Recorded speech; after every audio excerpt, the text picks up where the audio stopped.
5. bob. Qo'sh to'y.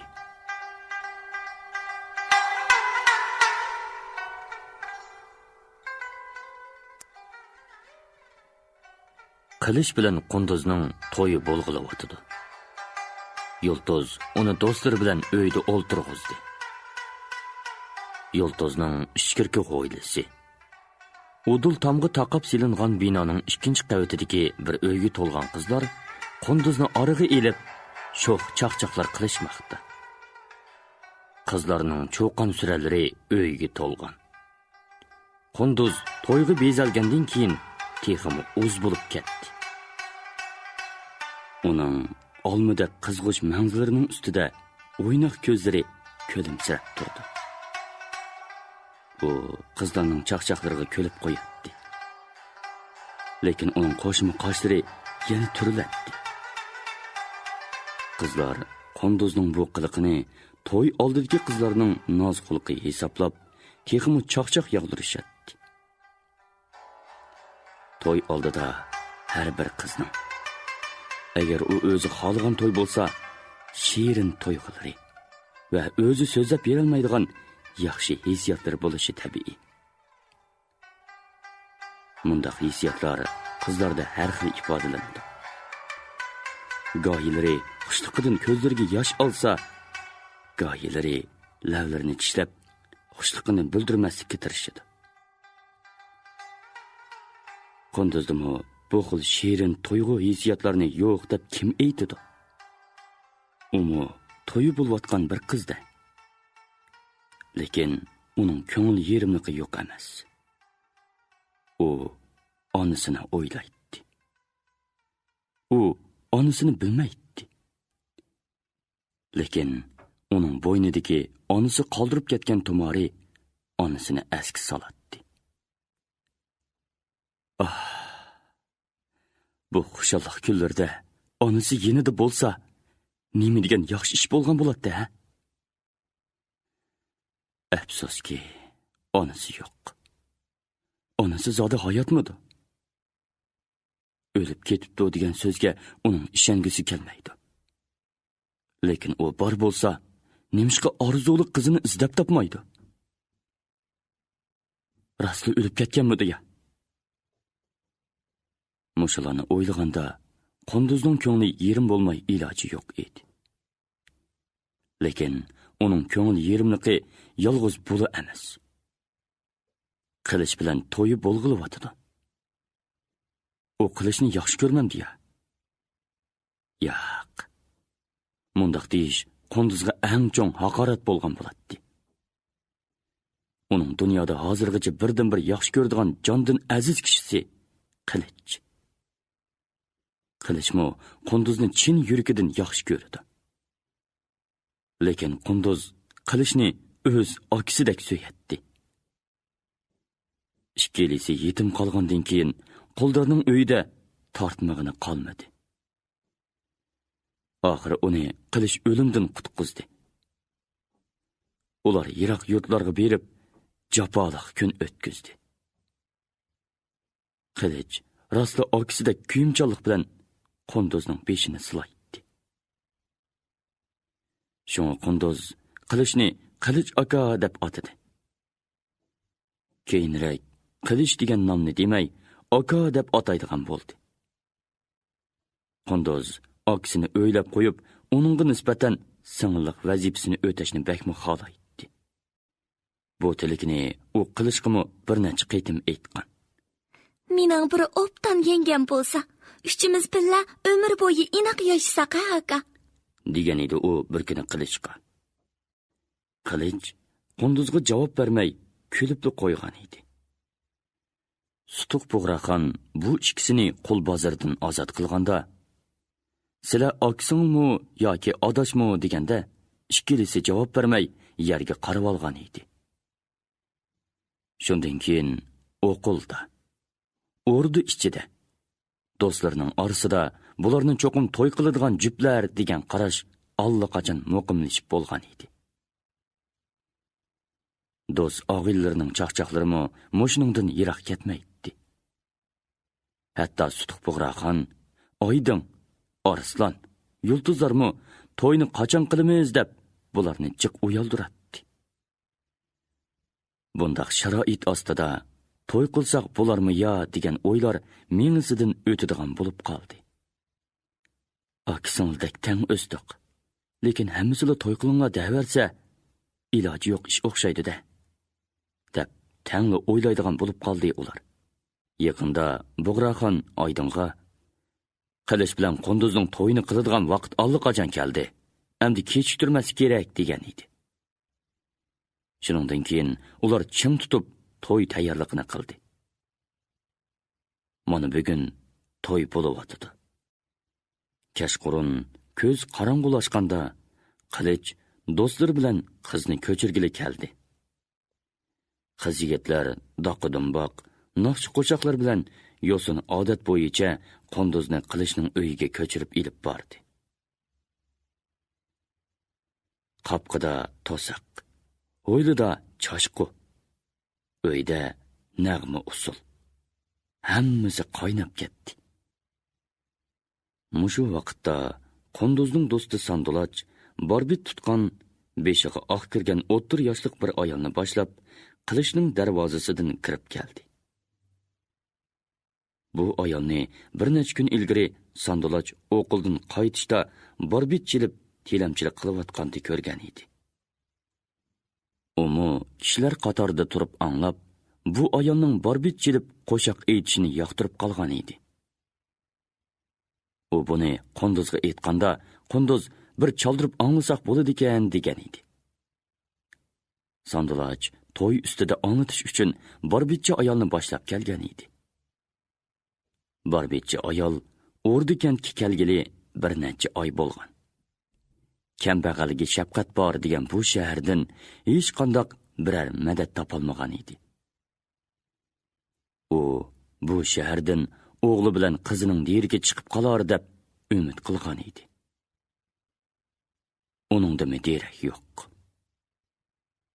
Ular o'yliga yaqin kelganda u o'ylidan al-nag'ma qo'shiq ovozi chiqayotganligini anglab, Gul qizim, bu o'ylida biror marika bo'lyapti nima? deb so'radi qiziga qarab. Nima marika bo'ladi? To'y bo'lyapti-da. Kimning to'ydi bu? Buni kirgandan keyin ko'rasiz. dedi Sandulach va barbitchi ayolni boshlab darvozadan kirdi. Acha, qo'rsiqingiz ochdi balki. Qani, mayerga keling. dedi Sandulach barbitchi ayolni boshlab kirib. O'ylidagi peshayvonning supsiga o'ltirg'izib qo'yib, u o'zi ichkari kirib ketdi. Barbitchi ayol putlarini so'zib, barbitni yeniga qo'yib o'ltirdi. U uyga kirib chiqib yurgan har xil kishilarga va tovoq-tovoqda uyga akirib ketayotgan tomoqlarga qarab o'ltirdi. Uningga hech qaysi parvo qilmaydi. Uydan anglab turgan nag'ma navo ovozini anglab o'ylaydi u. Kimning to'yi bo'lg'iydi bu? Biriga to'y tomosha, biriga ochsorliq. Tangri bu dunyoni shundoqmi tangsiz yaratami? Bo'lsa, ularning to'yini qiladigan vaqt bo'lib qoldi. Biroq qullog'i to'ynadi. Sandulach uydan bir parcha go'sht, bir non silingan tovoqni, yana bir qiz, bir chini bilan bir cho'gin choyni olib chiqib, barbitchi ayolning oldiga qo'ydi. Bu to'yning nisivisi acha. Qo'rsaqlarini to'yg'izib olsalar, to'y qilayotgan qiz yigitga duo qilib qo'yala, dedi Sandulach. Ashqallah gul qizim, ashqallah, talaylik bo'lg'ayla, dedi barbitchi ayol. U go'sht bilan nonni ishtaha bilan yedi. Keyin heliqi qiz qo'yib ketgan cho'gindan choy qo'yib, bir piyola ichib, Sandulachdan so'radi. To'y qilayotgan qiz yigit talaylikkan. Bular zodi kim bo'ladi? Kim bo'ladi deyla? Qilish bilan Qunduz. Qilishni anglaganmi? Nomi boy yigit-ku u, o'rda qarg'bashi. Katta kishining to'yi ekan. Tangri qut bergay, dedi barbitchi ayol. Men sizlarni mushu to'yga borib ichilib, qo'shiq aytib beramdikin deb boshlab keldim. Tamoqlarni yeb bo'lsalar, andin mavu uyga kiramiz. dedi Sandulaj nag'ma chelayotgan uy tarafni ko'rsatib. Barbetchi momoy go'sht bilan nonni yeb, choy ichgandan keyin chiroyiga qon yugurib, tatargan rangi ro'yi echilib qoldi. Barbetchi ayolning yamoqliq ko'ni kiyimlari va chuvalchoq sochlari ichida chiroyli siyoqi ko'zga chiliqib turadi. Uning jafokashligidan beshiga vaqtsiz oq kirgan bo'lsa-mu, yeshi 45 o'pchilsida ekanligi bilinib turadi. Chiroyli qo'y ko'zlari atrofga o'tkir ma'nilik qaraydi. Bu divona ayolning hisobsiz dard alamlar tatqanligini, hamda siziq kirgan peshonasidan va turilgan qo'shimlardan bilib elish tas emas edi. Bu shaharga kelibla uzoq o'tmay, Barbetchi ayol deb nomi chiqdi. Uning Barbetga tankash qilib aytadigan mungli qo'shiqlari kishilarni o'ziga jalb qiladi. So'noq ko'ngil kishilarning bo'lsa, ko'zidan yosh chiqmay qolmaydi. Lekin u yana makonsiz divona. Topgan puli qo'rsqiga aron yetadi. U Bugun to'yga nima uchun qishqirib kelgandi? Shuncha bilan nag'machilar to'sa. Bu boyqiz yigitlar sanglik qilib o'ynamoqchimi ya? debmi o'ylaydi. Barbetchi ayol tomoq yeb bo'lgandan keyin Sandulaj uni ichkirga boshlab kirdi. U kirib bir chetda o'ltirib nag'ma angladi. Al-nag'michilar orasida ishtiyoq bilan chelayotgan bir Barbetchi kishiga ko'zi tushdi. U Barbetga xeyli usta ekan. Uning ikki yiqida satarchi, tamburchi, dutorchi ham naychilar bor edi. Oldidiroq uzun chor soqol bir kishi choza qurib o'ltirib, qalin chalatdi. Boshqa chalg'uvchilar qalunchaga agishadi. Al-nag'michilar nag'miga tankash qilib aytayotgan naqsini tugitib, yana o'xshab ketadigan bir padiga soz chaldi. Keyin ular sozlarni asta to'xtatdi. Yulduzga agishib, uydagi qiz yigitlar ularga rahmat aytdi. To'rda o'ltirgan qilich bilan Qunduzmi sozchilarga yengil ta'zim qildi. Yulduz acha, mana men mavu Barbetchi achamni boshlab keldim. dedi Sandulaj Barbetchini ko'rsatib. Men sizga aytgan-ku, Barbet qo'shiqqa bek usta. Qunduzmi bir anglasak degan edi. Barbetchi ayol o'rnidan qo'pib, to'r tarafga qarab ta'zim qilib o'ltirdi. Bek yaxshi, anglaylik. dedi Yulduz va Barbetchi ayolga qarab so'radi. O'zlarini na'dan so'raymiz acha? Bir makonsiz divonaman, dedi u va gap orliqida yer ostidan qiz yigitga qaragan edi. Nima uchunduki yuragi do'pildab, teni jo'g'ildab ketdi. Qandaqdir bir tonish suratning soyisi lappida qilib ko'z oldidan o'tgandek bo'ldi. Uyda o'ltirganlar tuyuqsizda gür qilib o'rindan turishdi va ishdan kirib kelgan kishiga hurmat bildirib, uni qarshi elishdi. Bu Yulduzning eri. Orda chirik ishlar o'ltisi To'ksin Arslan edi. Barbetchi uni tonimasimi boshqalarga agishib, asta o'rnidan qopdi. O'ltirle, dedi Arslan kulimsirab va kelib to'r tarafda o'ltirdi. Keyin uning ko'zi Barbetchi ayolga tushib hayron bo'ldi. Yasangan qiz yigitlar orasida bundoq bir yamoq kiyimlik divona ayolning o'ltirishi uni hayron qoldirmay qo'ymaydi albatta. Yulduz Arslanning diqqat qilganligini sezib dedi. Bu achimiz usta Barbetchi, qo'shiqchi ekan. Sandulash toniydi ekan, boshlab keldi. Ajab yaxshi bo'pti. To'yimizga to'y, nag'ma ustiga nag'ma qo'shilayotganda. dedi Arslan kulimsirab. Sizlar bu shaharlik bo'lmaslar kerak, shundoqmi? Shundoq. Zamonning kojliqidan vayron bo'lgan bir ovoriman. Boshqa tuqqanlari yo'qmi? Yo'q. Boy edi. Bir jup ko'z qarchug'im boy edi. Ular endi yo'q. Balki ularning sumaklari cho'llarda qog'jirab yotqandi. Va yoki u bo'taloqlarim xerib onasini izlab, bo'zlab yuridigandi. Borbitchi ayolning ovozi titrab, geli bo'g'ilgandek qildi. Keyin u o'z-o'ziga dedi. Oy, nimalarni da'vatdiman? Bu qayg'uliq so'zlarni bu yerda aytishning nima keragi bor edi? Borbitchi ko'nglining yengi bilan ko'z yoshlarini surtdi. Borbitchining so'zi ko'pchilikka kuchli ta'sir qildi. Go'yi qizlar ko'z yoshmi qildi. Qilich bo'lsa, qandoqdir bir sirliq hikoya anglayotgandek Borbitchining so'ziga diqqat qiladi.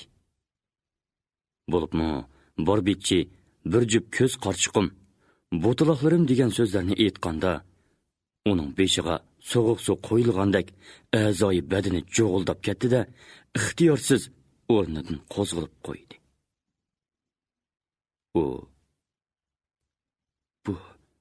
Bu qandoqcha u bo'lsin, deb o'yladi-yu, fikrlari chegishilib ketdi. Avvalgi xushxuy siyoqida g'am belgilari ko'rildi. Bu ahvolni sezib turgan Arslan bilan Yulduzmi hayron bo'lib bir-biriga qarashdi. Qunduz bilan Sandulach Arslan bilan Yulduzga qarab qoldi. Uyda qayg'uliq jimjitlik paydo bo'ldi. Borbitchi ayol bo'lsa, ko'z olmay Qilichga qaraydi. Qilich bo'kini ilib, yog'liq bilan peshoni tarini surtkila turganda, Borbitchi ayol uning o'ng chekisidagi mosh takmangni ko'rib, deb soldi. Uning oldidan yosh vaqtida buvoqning chekisidagi mangu so'yayotgan bir ko'rinish o'tib ketdi. Bu nima bo'lgani bolalar? To'y degan to'y bo'lsin-da, o'ynayli, naqsha aytayli, ha? Shundoq qilali, dedi Yulduz kayfiyotining yaxshilanayotganligini ko'rib. Musha achamning barbit qo'shig'ini anglasak qandoq? Bo'ladi, deyishdi qiz yigitlar. Qani, acha, ko'z quloqimiz silida, dedi Sandulach. Ayol rostlanib, yukinib o'ltirib, Borbitni qo'liga oldi va uni titrab turgan qo'llari bilan sozladi.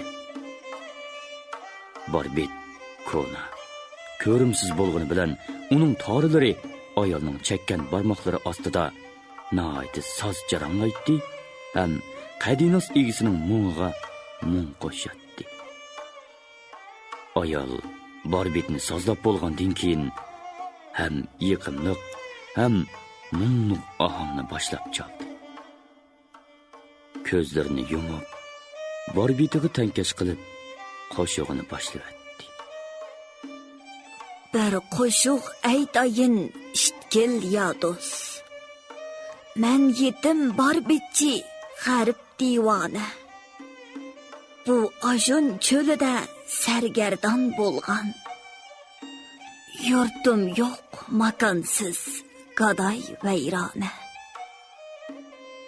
Borbitga jon yepidan tarilar soldim. Zorimni, ohimni kuyligay u dedim. U manga qadinos, sirdosh ham mungdosh. Jahonga dodimni jarlagay dedim. Borbitning mungiga quloq solg'aysiz. Zardoblik yurakdan qiladi bayon. Qullarning jafoliq keshmish kunlari. Bepaning tilidan bo'ludi ayon. Atamning atvori qizi edim men. Kichkimdin u manga o'rgatgan barbit. Dedi u bodimdin o'rgangin qo'shiq. Tuz bergan ilingni doim asda tut. Kim bilsin bu palak tarsoligini. Opirib jallatning oldiga otdi. Bir pichak puli yo'q, puchuq nini yo'q. Tayoqqa, to'qmoqqa, qamchiga sotdi. Nadikin u bir jup ko'zim qarchuqi. Cho'llarda so'ngaklari qurib yotqandu. Va yoki onisiz bo'tloqlardek tog'larda yosh to'kib bo'zlaydigandu. Aman idi qulunumning eti chiroyliq. Amroq idi bag'rimga zodi qanmagan. Qo'samga ot qo'yilgan chiman gulim deb. U tehi buvoq idi sutga qanmagan. Adolat nadikin tang ish bilmedim. Borg'ancha mo'nliq. Borg'ancha zorliq aytilgan qo'shiq. Barbitga agishib, borg'ancha avjiga ko'tariladi. Ayol shundoq ta'sirli qo'shiq aytdiki, uydagilarni o'ziga tortibla oldi. Hammaylan diqqat bilan ko'z tikib anglaydi. Buning ichida Qunduzmi bor. Qilish bo'lsa, alohida hayajon bilan anglaydi. U to'xtamay peshona tarlarini surtatdi. Bo'libmi, ayol taramlab ko'z yoshlarini oqqizib, nadikin u bir jup ko'z qarchuqum deganda, Qilich ixtiyorsiz tavrab, o'zini tutolmay qoldi. U bir qo'lida yenida o'ltirgan Qunduzning qo'lini borg'ancha mahkam qisatdi va uning chiroyli yuziga qonmay tikildi. Qunduzmi hayronlik bilan uningga talmirdi. Ayol peg'olliq ohang bilan zorini kuchaytib, aman, chimangul deb ularning kichiklikdagi ko'ni otlarini tilga olganda ko'zi qorong'ulashib, beshidan tutun chiqib ketgandek bo'ldi. Endi onasi ishkanligida gumon qolmadi. Qilich chochrab o'rnidan qopdi-da, "Ona!" deb varqirg'inichi berib, Barbitchi ayolning oldiga o'zini otdi. Ona qo'shiqni to'xtatib, Barbitni yerga qo'yib, o'g'lini quchoqlab, chekisidagi mangi so'yib yig'laydi. Ona bola bir pas yig'lashgandan keyin ona yig'lab turib, "O qiz, aslidan ekan, bilamsan bolam?" deb so'rgan edi Qilich. U bir bechora ekan. O'sha qizil burun kichkida yana bir qo'ldarga setib ekan. Onaning beshi qiyib, yuragi eg'ib ketdi. U daldugini berib, hayron bo'lib o'ltirgan Qunduzning bo'ynidan tomarni ilib qaridi-da, uni bag'riga bosdi va uni yetilab, Omonning yeniga elib kelib, yig'lab turib so'zladi. "Bo'lmaydi. Zodi bo'lmaydi. Sizlar oqsingil bir tuqqan." Nima? Voy ona. Nima deyapsiz? Ha? Bu rostmi zodi? Rost.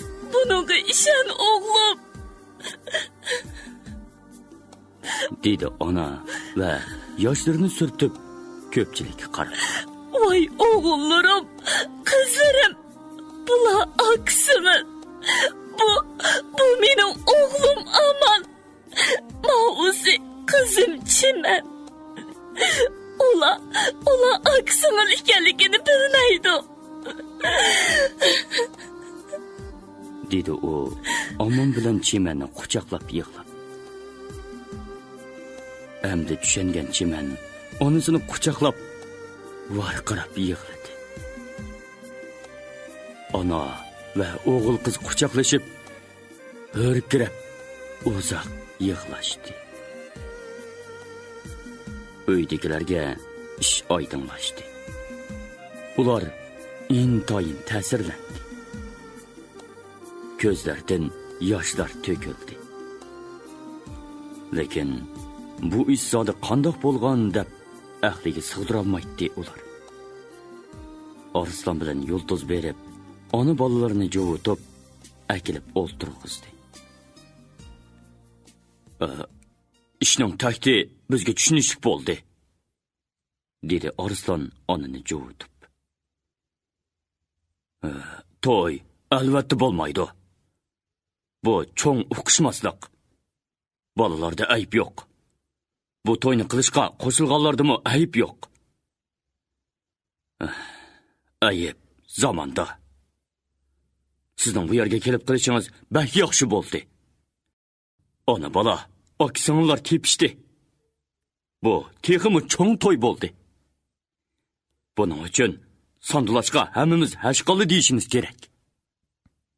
Endi siz bizga ishning o'tmishini to'liq so'zlab bersangiz. Hammaydan diqqat bilan onaga talmirishdi. Ona yulduz sungan bir jini choyni ichib, ko'ngli ozroq joyiga tushgandan keyin o'zining va bolalarning jafoliq sarguzashtlaridan hikoya qilib so'zlab berdi. So'zlasa so'z tugamaydi bolalarim. Bizning ko'rgan kunlarimizni eshakmi ko'rmaydi, deb so'zini hayajon bilan boshladi ona. Biz kucharliq. Men dadamning bir yetim qizi edim. Bu vaqtliqimda onam o'lib ketibdi ekan. Dadam meni ativorlab cho'ng qilgan. Dadam sazchi edi. Uning saz chelib, qo'shiq qo'shib topgan ozmoz narsasi bilan biz kun kechiratdik. Men avvallari dadamga agishib yurdim. Keyin qo'shiqiga qo'shiq aytishib berdigan bo'ldim. 12 yoshimga yetganda dadam menga barbit o'rgatdi. Billa sazchilik, qo'shiqchilik qiladigan bo'ldik. Men 15 yoshlarga kirganda bir yosh bola saz o'rganish uchun dadamga shogirdlikka kirdi. U mendan 4-5 yosh cho'ng edi. U dadamning bir do'stining o'g'li ekan. Ota-onasidan yetim qoldi ekan. U o'g'il 1-2 yilda sazni o'rganib oldi. Tamburni yaxshi chalatdi. Endi biz sazchilar tugiriki bo'lib qoldik. Dadam qalin chaladi. Men barbit chalaman. Yiliqi o'g'il tambur. Biz to'y marikalarda, bozorlarda saz qiladigan, qo'shiq aytadigan bo'ldik. Xeyli nomimiz chiqib qoldi bo'lg'ay. O'z yurtimiz va boshqa yurtlardan kishilar kelib elib ketadigan bo'ldi. Turmushimiz yomon emas bo'lib qoldi. Ishqilib qo'rsiqimiz to'q, kiyimimiz butun. Shundoq qilib kunlar, oylar, yillar o'taverdi. Dadam bechora tuyuqsiz og'rib qoldi. Barg'anchi chiroyi sarg'ayib, ojizlashib ketdi. Sazg'imi qatnasholmay, qon tukirib yetib qoldi. Uzoq o'tmay, biz dadamdan ayrilib qoldik. Dadam o'lar oldida, eliqi o'g'il bilan ikkimizni oldiga chaqirib,''Bolalarim, men sizlarning beshinglarni qo'shib qo'yaman'' degan edim. armanda ketadigan bo'ldim. Ikkinglar ayrılmanglar. Vafoliq xotinlardan bo'linglar. Mening ko'zim ochiq ketmasin, dedi. Dadam o'lgandan keyin bir qiyri ayol tuqunimiz kelib, bizning uyda turib, bizga qarashdi. Dadamning yilini qilgandan keyin yaranlar, urug' tuqqan do'st og'inilarni qishqirib, bizning to'yimizni qilib qo'ydi. U o'z uyiga qaytib ketdi. Uyda o'ltirganlar borg'ancha hayajon bilan hikoyani anglaydi. Ayolning o'dilida o'ltirgan Ariston bilan Yulduz bek ta'sirlandi. Qilish bilan Qunduz oqsinliq muhabbati bilan to'lgan ko'zlarini bir-biriga tikatdi. Ayol bir yutum choy o'tlab, peshonasiga tushgan sochlarini tuzashtirib, so'zini davom qildi. Shundoq bolalarim. Ko'rdinglarmi, mana bu chashdagi oqlarni. Men bu uyda o'ltirganlardan cho'ng bo'lsam-mu, texi yeshim 50 dan oshqani yo'q. Jabr japa kishini osonli upratib qo'ydi ekan.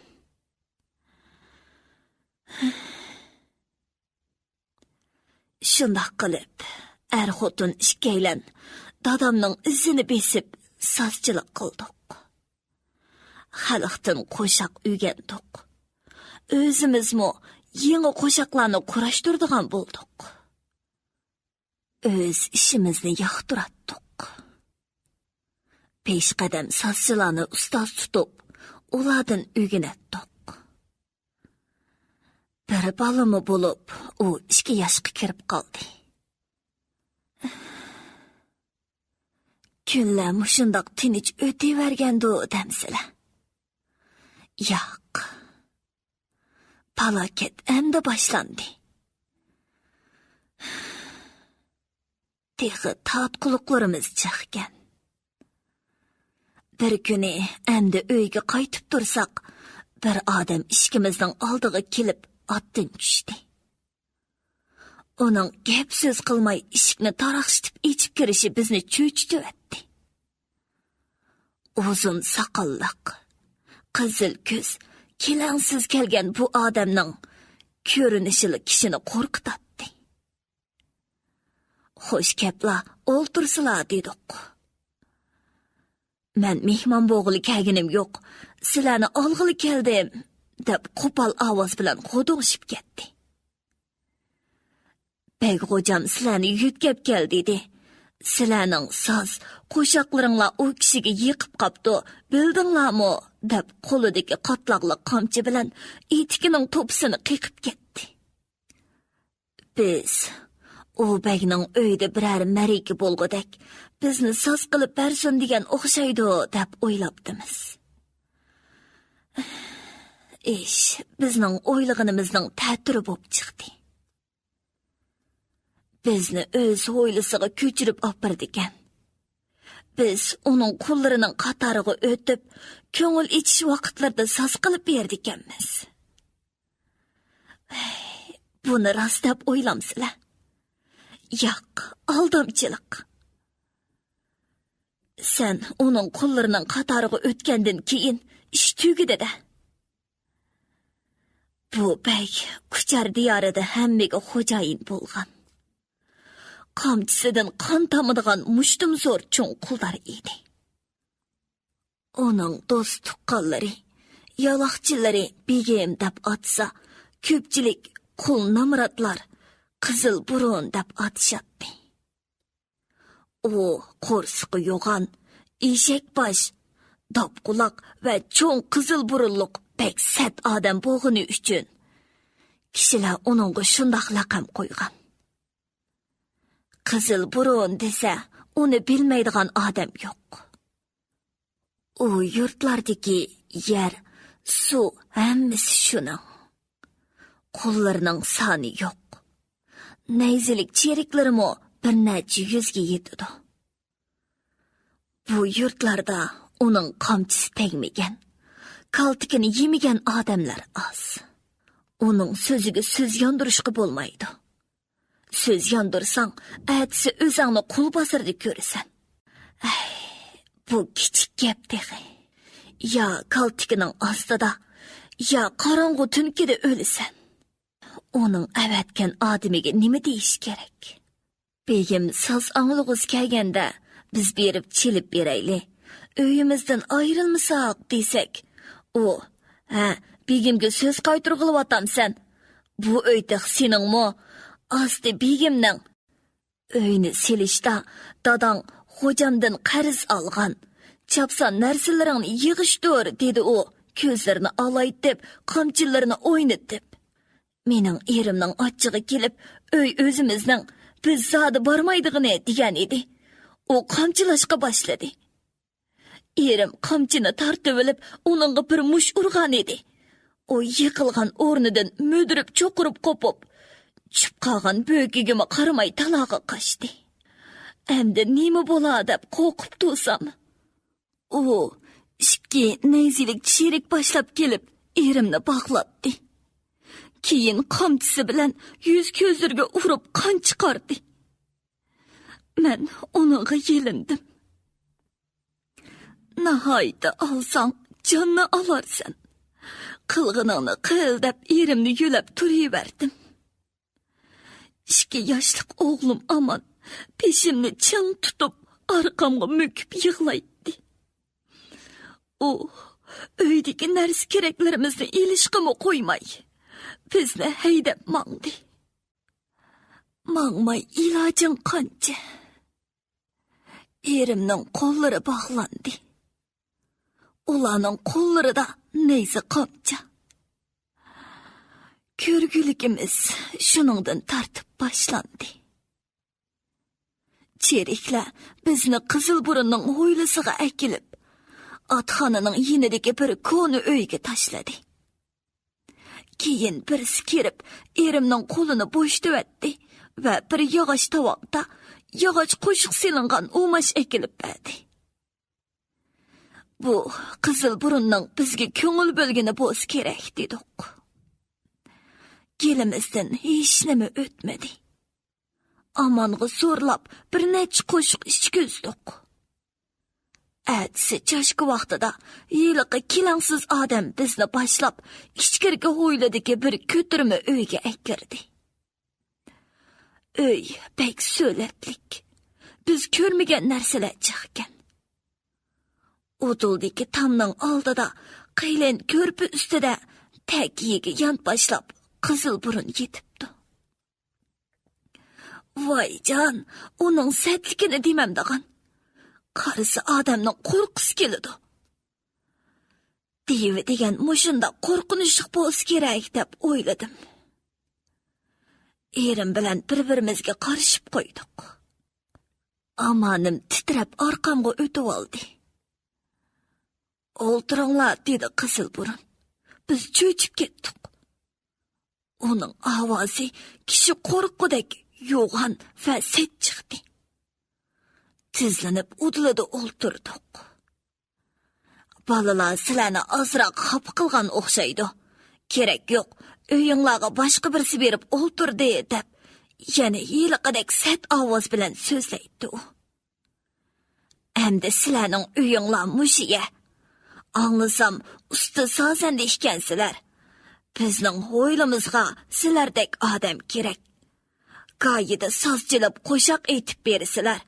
Uningdan keyin uyning xizmatiga qarshi bersizlar. Tamoq kiyiminglar bizdan bo'ladi dedi.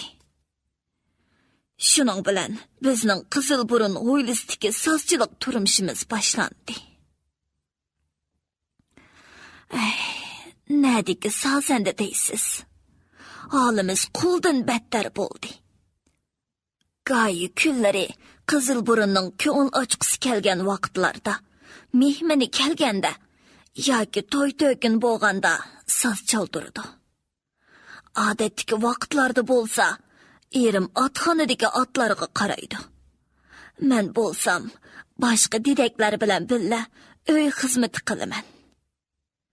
Mening yeshim cho'ngroq bo'lganlikdan non yiqish, kir yuyish, bola beqishdek ig'ir amgaklarni qildim. Kun chiqqandan tartib, tun 20gacha birdam orom olg'ilimi bo'lmaydi. Uning ustiga o'lmakning ustiga tepmak degandek til haqorat qonchilarning dardi. Qizil burunning 2 xotini bor edi. Cho'ngi tug'mas. Kichkining 3-4 yoshlarda 2 yig'longi besham bolasi bor edi. Ularning urushmaydigan kunlari yo'q. Qo'li qichsa seni urib o'ynaydi. Eshakka kuching yetmasa ur to'qamni qilib, u 2 xotin bir-biriga tortmalab meni tillaydi. Ba'zida shundoq settillar bilan haqorat qiladi-ki, chidig'ili bo'lmaydi. Erim bo'lsa 8-10 otni beqish, ig'il tozalashdan boshqa ho'yli supurish, o'tin yerishga o'xshash ishlar bilan bosh ko'tarolmaydi. Qo'rsoq to'yg'idek tamoq yo'q. Oshqan-toshqan tamoq. Ko'kirib qolgan sog'rig'i o'xshashlar bizning tamoqimiz. Bundaq tamoqlarning yaxshiraqi uning bari istigan ativar ishtig'i tegib, oshqini bizning. Aman orqamdan agishib, ana non deb yig'lagan. Kunlar o'tdi. Aylar o'tdi. Yillarmi o'tdi. Aman 5 yoshga kirganda uni qo'y beqishga soldi. Japa alam, ochliq jinimizni pek qiynayotdi. Erim jon ochchig'ida qizil burunni tillab bir qo'shiq qaytib olgan. Uni kishi yo'q yerda aytib, uchimiz ko'ngil ko'ksimizni bo'shtib olatdik. Qizil burun mehmon qishqargan bir kuni kechqurun bizni soz qilib berishga chaqiribdi. Bosh ko'zingni ruslab olish, cho'ng mehmonlar bor deb ogohlantirdi kelangsiz bizga. Qarang bu gapning chiroyliqligini. Bosh ko'zingning nimsini ruslaysan? Qo'rsoqni-chu. Tamoq bo'lmasa, uni ruslig'ili bo'lmaydi-da. Atgandan buyon non yiqib, bola beqib, ot beqib, o'tin yerib, qo'y beqib, suv to'shib, hali qolmagan. Ochliqdan qo'rsiqi ko'ldirlab turgan sozchilar qandoqmi soz qilsin? Lekin ilojing qancha? Qizil burunning mehmonxonasiga kirsak, sharob ichib, noz-ne'matlarni yeb, bir muncha boy begimlar o'ltiribdi. Bizni pagodiki kigizning peshiga o'ltirg'izdi. Men borib erim tambur chaldik. Aman dadisi yasab bergan kichik tepini chaldi. U yer bu yerdan soz qilib qo'shiq aytgan bo'ldik. Yaxshi soz bilan qo'shiq nadin chiqsin? Qizil burunga va uning do'stlariga g'azabin qaynab tursa, yana och maqtursiz. Yaxshiroq chilishmamsan, non yemagandek ovozim chiqishmaydi bu nimalarning. Mening go'sht yog'larimning kuchi nega ketdi, dedi qizil burun vaqirab. Bu gap bizga yomon alam qildi. O't ustiga yog' chashqandek, erimning g'azabi teshib ketgan bo'lsa kerak. U menga qarab, chalayli degan ishorat bilan beshini langshitdi. Uning uyqusizlikda qizirib ketgan ko'zlaridan o't chaqnab ketdi. U tamburini qo'liga ilib chelishga boshladi. Men barbitni qo'limga oldim. Qarasam, erim yiliqi qizil burunni tillaydigan qo'shiqning ohangini boshlabdi. Men qo'rqib ketdim. Yelinish alomati bilan titrab turib, uningga qaradim. Oxiri, bo'lmaydi, unda qilmayli dedim. shivirlab. U xuddi mening so'zimni anglamagandek beshini ko'tarib turib, qo'shiqni boshlayotdi. Uning tamburining va qo'shiqining ovozi odatdan tashqari kuchlik va surlik edi. Bunda ovozni men ilgari anglab baxmagan. Bagdaydu, begim daydu, bagbatta pulu yaydu, ojundiki hamma bag, bizning bakka yetmaydu. Tuman potman yeri bor, ming-minglig'an quli bor, eri o'lsa kaltakda, yetim o'g'il qizi bor. Ichar u odam qini, asal go'sht yog' yegini, uni baqqan qullarning yem bo'ldi qushqa tini. U samiribdi to'ng'izdak, hangraydikan eshakdak, ko'ngdidaklar ojizor, bo'zlaydikan bo'tidak. Uyida minglab uloq, o'zi sat bir dop quloq, qizil burni sho'xlidak, to'ymas bir yo'g'on qo'rsoq. Tutmasmu qul ohlari, namratlarning zorlari, yurikiga qodilur yo'qsullarning xanjari. Chidab bo'lmas kaltakka, pichoq yetdi so'ngakka, yetmigicha turmaymiz, oxir erkin tilakka. Qo'shiqning avvalida Qizilburun rozi bo'lib, beshini lang'ishtib o'ltirdi. Keyin qo'shiq o'ziga qortilayotganligini sezib, tarini purishtirib bizga qaradi. Qo'shiq uni qattiq so'kkanda to'xtat deb vorqirdi Qizilburun oldidagi shiraga qo'lini qattiq urib. Hozirgacha kishi til tekizib baxmagan bu olamning xo'jayiniga bu qattiq qor keldi bo'g'ay. U titrab ketdi. Yo'g'on qo'rsqining ko'tarilib tushib turishi chapsallab ketdi. Ko'zlari chaqchiyib, yo'g'on qizil burnining uchidan ter chiqib ketdi. Bo'libmi, uning yaralari oldida bunda qo'shiqning aytilishi, uning oqon qarg'ay deb yurgan yuqori inovatiga zarba bo'ldi. U achchig'iga chidamay, yo'qot buni, ep chiqib kaltaklanglar deb satvor qirdi. Kaltakchilari erimni so'rab tashqirqi ho'yliga ep chiqdi va kaltakligila turdi.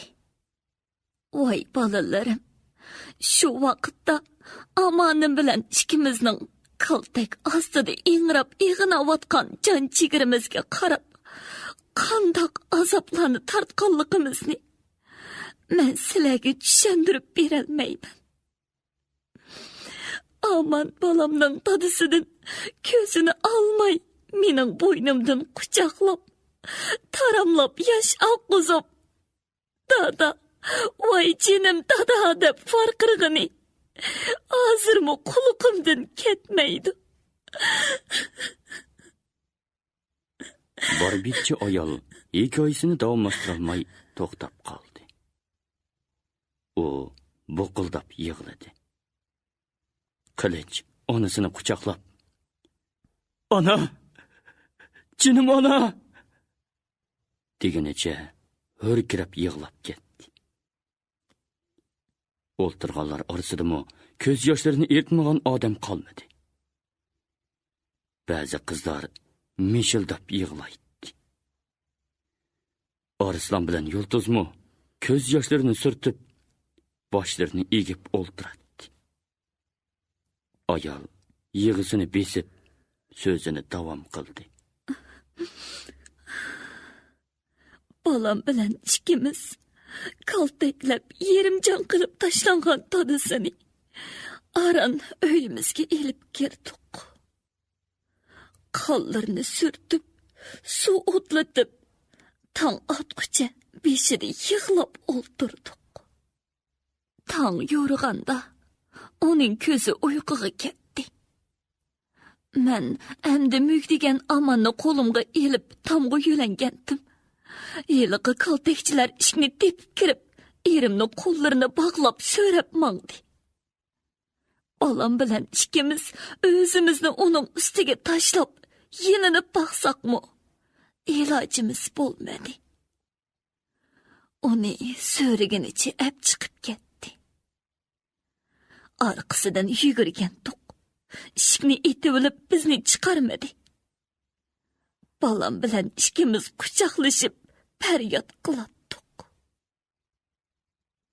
Yana nima qilar? Kaltaklarmi? Yoki tunak tashlarmi? Ya bo'lmasa oxirini o'ylashmi bek ig'ir ekan. Ah, bolalarim, sizlarga men qaysi tilim bilan aytay? Keyin anglasam, kaltak bilan mijib tashlangan yerimjon erimni otqi so'ritib o'ldirib etibdi. O'likini so'rasam berishmadi. Qayerga ko'mibdi yoki ishqi tashlab berdimi? Unisini bilmadim.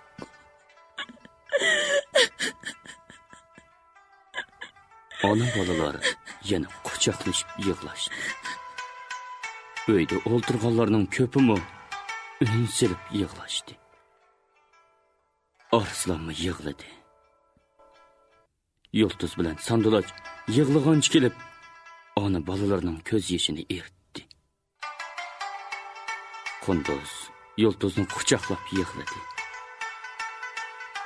Uyda yana yig'i ovozlari ko'tarildi. Barbetchi ayol yig'isini pasaytgandan keyin hikoyasini davom qildi. Buning bilan ish tugimadi. Texi ko'rguligimiz bor ekan. Ana bola ikkimizni hayvondan battar ishlatdi. Qo'shoqdan qo'rqdi bo'lg'ay. So'z chaldirmaydigan, qo'shoq aytqizmaydigan bo'ldi. Dadisi o'lganda qo'rsiqimda 3 oylik qolgan bu bechora qizim tug'ildi. Qo'l mo'may buningga chiman deb ot qo'yib berdi. Yillar o'tib, aman 5 yoshdan endi oshganda uni mol boqizish uchun boshqa padichilarga qo'shib cho'lga haydab o'tdi. Endi menga bola dardi qo'shildi. Ayol Qunduzning beshini silab turib so'zini davom qildi. Shundoq bolalarim, o'lmagan jonda umid bor deb chimanni oran balaliq deb yiqib 2 yoshga kirgizdim. Eshakdek ishlayman. Uning ustiga kaltakning dardi. Oxiri zorlab yurib, olimdan ketib qoldim. Qo'shig'ining bilan nima chora bor? Uningga bavo kelolmaysan-da. Bir kuni yig'lab o'ltirsam, qo'lmomay kiribdi. Voy qizim, shchatoq, bu jallodlar amonni egisiz qul qilib olish uchun seni ishga yaramaz deb yo'qotmoq bo'lyotdi. Men xotin ikkisining maslahatini anglab qoldim, dedi. Menga yana andishi tushdi.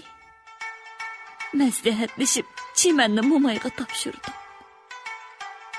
Bo'yniga mana mushu to'mirimni esib qo'ydim. Ona chimanni quchoqlab yig'ladi. Chiman onasini quchoqlab o'rkirab yig'ladi. 2-3 kun o'tgandan keyin oqshimi texi uxlamay o'ylab o'ltirdim. Eshikni ansiz ichib 3 odam kirib keldi. Ularning qo'lidagi kodi kigiz va org'amchini ko'rib, qo'rqib yuragim qiynidan chiqqudek bo'ldi. Ular kelib put qo'limni bog'ladi. Og'zimga lat tiqdi. Ondan meni kigizga o'rab, org'amchi bilan qattiq bog'ladi. Varqirashqimi, tepchaklashgimi ilojim yo'q. Kötürüp ep çıkıp arka ışık aldıda tayyor durgan bir harvaga saldı. Elip mangdı. Endi öldüm dep oyladım. Tang etip gün argamçı boyu örlegende bir jangalda harvını toxtatdı. Andın meni adam yok kum dövelik, yolgulluq jangalga bağlaqlıq boyu taşlap ketişdi. Varqıray desem önüm çıkmaydı. Kum üstüde domalayman. Usap halim kalmadı. Gözüm karangoluşup peşim aylanıdı. Turup esimden kettimen. Bir vaqtda gözümni asta assam, oqsoqolliq bir bovay peşimde o'ltiribdi. U yana derik ekan dedi-da, arg'amchini bo'shitib, meni kegizdan chiqarib, qo'l putlarimni bo'shatdi. Xushliqimdan gap qilolmay yig'lab ketdim. Hech gap yo'q qizim, aman qolding dedi bovay va beliga isig'liq qapoqdan suv ichkizdi. Manga jon kirdi. Men bovayga holimni qisqa so'zlab berdim. Yur men bilan bizning uyga borayli dedi bovay va meni eshakka mindirib elib mangdi. Bovay uyiga elib berib, avval qiziq choy, keyin non berdi. Söz so'ramayli yotqizib qo'ydi. Kechqurun uyqudan uyg'onsam, buvay yonimda o'ltiribdi. Endi aman qolding, mening qizim bo'lgan billa turayliq dedi buvay. Xuddi ota boladek billa turdik. U o'tinchilik qiladi. Men uyga qarayman. Keyin o'chga elib boqdik. Gayida onun sütünü içimiz. Keyin bildim. Bu Qizil burunning öydeki Qul momayning eri bo'lib, biri eshki bilan o'tinchilik qiladi ekan. Aradan ko'p yillar o'tib, kishilar orasida yana bir yangi bug'raxon chiqibdimish. U kishilarga yaxshilik qilarmish degan mishmishlar taraldi. Şu arada Qizil burunning öydeki Qul momayma qaytib keldi. Ko'z yeshi qilib ko'rishdik. Mana mushu kona qaydinas barbitni alg'ash kelgan ekan. Ben xush bo'lib ketdim. Mening yodim aman bilan chimandi edi. O'ltirib momaydan ularning ahvolini so'radim. Momay o'zi bilgan ahvolni bir-birlab so'zlab berdi. Momayning aytishicha, chiman chiroyliq o'sib 5-6 yoshga yetganda Qizil burun uni yana bir quldarga setib o'tibdi. Aman tog'da mol beqiyotgan yerdan qochib ketibdi. Uni izlab topolmabdi. Gapning bu yaqini sizlar bilasizlar bolalarim. Borbitchi ayol bir cho'ng qurtinib, qilichga qarab to'xtadi. Qilich ko'z yoshlarini ertib so'z boshladi. Cho'l bayovonda mol beqib yurib, holim qolmadi. Ochsarliq. Bir o'g'liga yutib ketsa, beshinga bola. Tayoq ostidan qutulolmaysan. Keyin onamni yo'qitib etibdi deb anladim. Oxir bir kuni beshimga kelganini ko'raman deb qochdim. Bir cho'ng bozorga kelib, non tilab yursam, birsi meni boshlab bir cho'ng ho'yliga ilib bordi. Omo bir cho'ng boyning o'rniga. Hamma yerda qozonning qo'liqi to't ekan. Bu yerdimi yaxshi kun ko'rolmadim.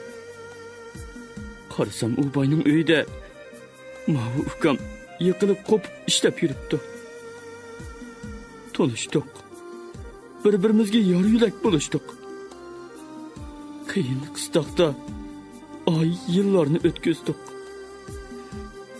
Keyin u boy bizni Avod degan joyda yana bir boyga sotdi. Uning cho'ng xo'jayini xon ordusida katta bosh deb angladik. Keyin boy bizni mushu shaharga elib kelib sotmoqchi bo'lib turganda bir otliq yigitlar kelib qutuldirib elib ketdi. Ular ulug' Sutuq Bug'raxon bilan mana mushu Arslan akam edi. Ona hayajonlanib Arslonga qaradi va o'rnidan qo'pib uningga ta'zim qildi. Ming yoshga kirsizlar o'g'lim. Yana bir kishiga Bug'raxon dedingmi bolam? Ulug' kishi ekan, ulug' kishi ekan. Mendan chiq hech qala aytib qo'ysalar, dedi. Keyin ko'pchilikka qarab so'zini davom qildi. Men bolalarimning mundaq yaxshi kunlarga yetganini nereden bilay? Untini yo'q, o'lib ketgandimi deb o'yladim. Hayot bo'lsa bir terga chiqib qoladi. Bovay mo'may bilan xo'shishib, barbitni qo'limga elib yo'lga chiqdim. Barbitchilik, qo'shiqchilik bilan qo'rsoq boqdim. Uzoq yurtlarni kezdim. Shaharlarni aylandim. Sergardon bo'lib, bolalarimni izladim. Xabarini ololmadim. Oxir mushu shaharni cho'ng shahar deb anglab, izdiriga chiqib qolar deb keldim. Kelganimga 3-4 oy bo'ldi. Bugun bu yerda bolalarim bilan uchrasharman deb sadala o'ylamagan edim. Ana kulimsirab bolalarini quchoqladi. Boshqalarning chiroyi echildi. "Bah, yaxshi bo'ldi, acha", dedi Arslan. "Hammamiz bir cho'ng savoq oldik. Uzoq yillar jafoliq, sargardonlikni beshidan o'tkazgan ona bolalarning tepishishi bu cho'ng bir to'y. Cho'ng xushalliq. Sizlar emas, bizmi baxush bo'ldik. Endi biz boshqacha to'y qilamiz. Sizlar bolalar bilan mungdishib, 3-4 kun dam olsizlar." Ana Arslanning so'ziga xushallik bilan rozilik bildirdi. Boshqalarga qo'shildi. Lekin boshqacha to'yning qandoq to'y ekanligini onamu va uyda o'ltirgan kishilarmi tushunolmadi. Qilich bilan Adargul va Erkin bilan Qunduz bir-biriga yer ostidan qarashib oldi. Buning ma'nosini bulardan boshqa Arslan bilan Yulduzda belirtdi. Oqshimi Arslan bilan Yulduz maslahatlashib, ishkujib qiz yigitning to'yini billa qo'sh to'y qiladigan bo'ldi. Ishkujib biri Qilich Adargul, yana biri Qunduz Erkin. Buning sababini Yulduz Arslonga tushundirdi. Anlaganlarini ilgari mundaqla aytgan bo'lsa-mu, to'liq aytmagan. O vaqtda Yulduzning o'zimi Qilich bilan Qunduzning ayrilishiga qo'shilmaydi. Endi ahvol boshqacha bo'lib chiqdi. Ish mundaq edi. Qilich bir kuni otliq ko'chada ketib berib, bir otliq odamning bir qizni urib, yiqitib, parvosizda ketib qolganligini ko'rdi. U darhol otdan tushib, qizni yo'ladi. Puti surilib qonabdi. Sol qo'lining beg'ishi chiqib ketibdi. U qizni ot oldiga elib, amchining uyiga elib bordi. Amchi qo'lini silab tengib qo'ydi. Putini surtib bog'lab qo'ydi. Keyin Qilich qizni uyiga opirib qo'ydi. Qiz ko'z yoshi qilib rahmat dedi. Onasi o'zlariga ming rahmat qizim Adargulni qutqizib qo'yibla, dedi. Keyin Qilish Adargulni 2-3 qatim uchratdi. Qiz uningga bak hurmat qiladi. Bir qatim qiz maktabdan qaytib etib, yo'lda Qilishni uchratganda boshqacharoq ifoda bildirdi. O'ynab turgan ko'zlari o'yilib, Qilishning ko'ziga qaraya olmadi. Sizni oqshom tushimda ko'rib qoldim, dedi qiz va yuzi quloqlarigacha qizirib ketdi. Ras. U Qilishni tushida jiq ko'radi. Qilich sazdi. Uning muhabbatiga hurmat qildi. Rahmat singlim, dedi u. Uningdan ortiq gap qila olmaydi. Qiz levini tishlab yerga qarag'inicha yurib ketdi. Ammo Adargulning siyoqi pot-potla Qilishning ko'z oldidan o'tib qoladi. Erkinning Qilish bilan Qunduzga qarab maslikka keladi. Bir kunlari uning Qunduzni ko'rgisi keladigan bo'lib qoldi. Go'yi kechalari o'ylab uxlay olmaydi. G'alati ish, deydi u o'z-o'ziga. Demisimi, Qunduz bakli suyimli qiz. Uning Qilishdek yaxshi do'sti bor. Ular bak amroq. Shundoq bo'lib qolsa-ku, bu toza qiziq o'ylash bo'ldi-da. Deydi u o'zini ayblab. Bir kuni Qunduz bir olmani ikkiga bo'lib, Qilish bilan Erkinga bergan edi. Erkinning yuragi eg'ib ketdi. U ixtiyorsiz Qunduzning ko'ziga qaragan edi. Qunduz uningdan ko'zini apqichib, Qilish bilan kulib so'zlashib ketdi. Qunduz buning bilan siz ko'zingizga avaylang, mening mundaq obdan do'stim bor demoqchi edi. Erkin buni tushundi. Ularning samimiy muhabbatlariga o'xshashli hurmat qiladi. Lekin Qunduzning surati go'yida uning ko'z oldida paydo bo'lib, lappida o'tib ketadi. Bundaq vaqtlarda Erkin, "Yo'q, bular mening yaxshi do'stlarim" deb o'ziga xato xohish alomatlarini rad qiladi. Oshkora bo'lmagan bu muhabbat yiplarini yulduz biladi. Ayollarning o'z tillari, o'z quloqlari bo'ladi-da. Bu bak yaxshi bo'ldi, dedi Arslan yulduzning so'zini diqqat bilan anglagandan keyin. Ular bu 4 yoshni juplab qo'sh to'y qilishga qaror qilishdi. Sutuq bilan Oydinga aytib, ularning fikrini olmoqchi bo'ldi. Atsi noshtadan keyin Arslan Qunduz bilan o'rdaga bordi. To'y yaxshi o'tgandi, dedi ularni ko'ribla Sutuq Bog'raqon. To'y yaxshi tugul, zodi bo'lmadi, dedi Arslan kulimsirab. Oydin ansirab so'radi. Ha? Nima gap? Bir yomon ish chiqdimi? Yulduz javob berdi. Ish chiqqandimi? Cho'ng ishtanga? Xon bilan xon og'icha hayron bo'lib, ularga qarashdi. Arslan to'yning buzilish sababini so'zlab berdi. Sutuq Bog'raqon bilan Xonish Oydin hayron bo'lib, og'zini echib qoldi. Bugo yaxshi ish bo'pti. Ona bolalar tepishibdi. Endi qanday qilmoq kerak? deb so'radi Sutuq. Yulduz qo'sh to'y qilish va uning sabablarini so'zlab berdi. Ya Allah, sening bilmaydigining yo'q-a, Yulduz, dedi Oydin kulib. Endi qiz yigitlar bilan so'zlashish kerak. To'tilisi cho'qim xush bo'ladi. To'yni hozirgi tayyorlik bilan kelar haftada qilib dedi Arslan Oydinning so'ziga ulabla. Sutuq bilan Oydin qo'shildi. Bir haftadan keyin qo'sh to'y bo'ldi.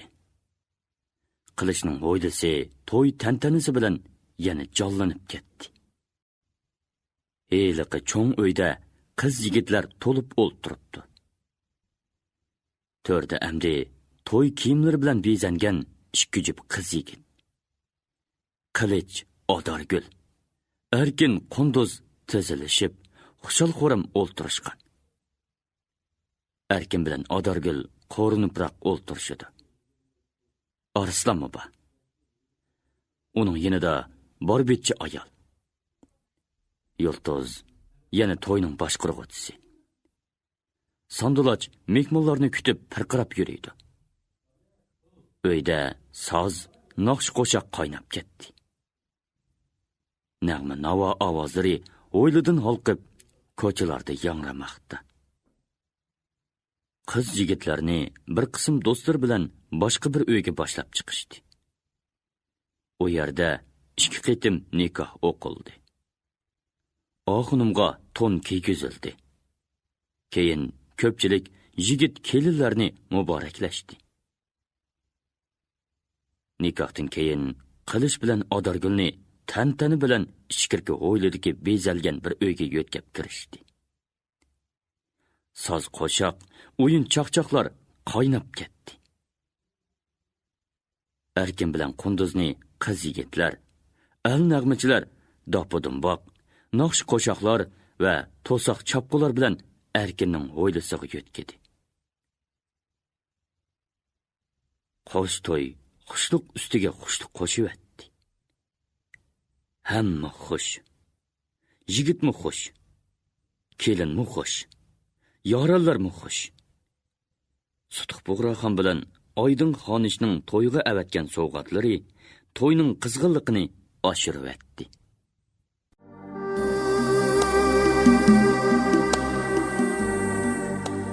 u yarasidan qiynalib, qilishliq o'ng qo'li bilan yarador so'l qo'lini tutgan edi. Ko'kyarning boshi payt keldi deb Qutlug'ning bo'yniga qilich urdi. O'tganlar qutbalgisi bilik debdi. Bilik bilsang baxting bo'lur, o'qu debdi. Biliksiz nodonlarning holiga voy. Bilik ol, elga qo'sh qut, to'hfa deb